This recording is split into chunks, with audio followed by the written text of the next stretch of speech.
Hai, selamat datang di Yang Tidak Tampak. Di sini kita nggak cari-cari bukti, kita cuma ngobrolin hal-hal yang pernah bikin merinding. Ini adalah postingan pertama kami, dan ini belum permulaan. Kali ini kita bacakan cerita dari salah satu follower, dan begini ceritanya.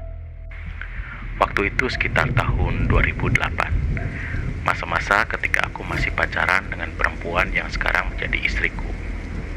Malam itu kami baru saja bertengkar, dan aku dilanda bersalah memutuskan untuk kembali ke rumahnya setelah pulang mengapel, berharap bisa menyelesaikan masalah yang ada. Hujan turun rintik-rintik usai maghrib, udara dingin menggigit, tapi aku tetap nekat datang dengan Vespa tua yang mesinnya sering mogok di tanjakan. Rumahnya terletak di belakang sebuah SMP negeri, berseberangan dengan lapangan kosong dan diapit oleh deretan rumah perkampungan.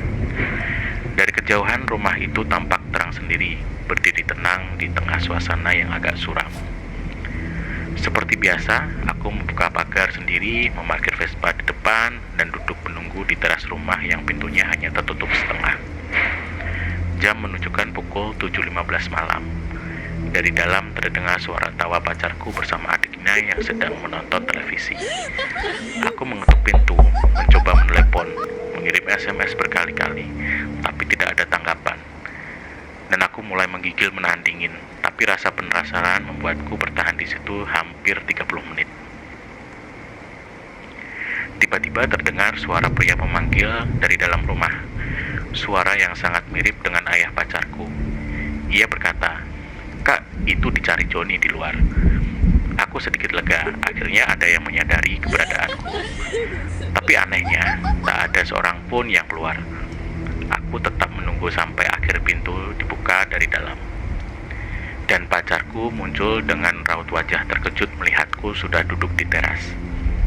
Aku bertanya, kenapa tidak menjawab telepon dan pesan-pesanku. Ternyata ponselnya dalam mode senyap. Kami pun duduk di ruang tamu, mulai mengobrol dan memperbaiki suasana. Tapi ada satu hal yang tak bisa aku abaikan. Aku bertanya, "Tadi papimu teriak manggil kamu, kamu nggak dengar?" Pacarku terdiam, lalu menjawab pelan, "Papi nggak di rumah, sejak maghrib tadi ikut pengajian." Bulu kudukku langsung berdiri. Jadi, suara siapa yang aku dengar tadi? Tak lama kemudian ayahnya pulang. Aku langsung menceritakan semuanya. Ia hanya tersenyum tipis dan berkata, "Kalau itu sih bukan yang pertama." Ia lalu mengaku bahwa di ruang tamu rumah itu memang sering muncul sosok misterius yang dipercaya sebagai penunggu. Sering terlihat di atas lemari kaca dan dikenal dengan sebagai sebutan genderuwo. Nah, itu tadi cerita kiriman dari salah satu follower kita. Katanya sih genderuwo sering banget nyamar jadi orang yang kita kenal. Kadang suaranya, kadang wujudnya. Tapi yang pasti rasanya beda. Ada yang bikin bulu kuduk kita berdiri, tapi susah dijelaskan. Nah, menurut kalian ceritanya cukup seram apa enggak? Atau kalian pernah ngalamin yang lebih seram? Atau mengerikan? Kalau iya, DM kami sekarang juga. Cerita kamu mungkin akan kami bacakan di episode selanjutnya. Sampai jumpa Kamis malam berikutnya. Dan ingat, yang tidak tampak bukan berarti tidak ada.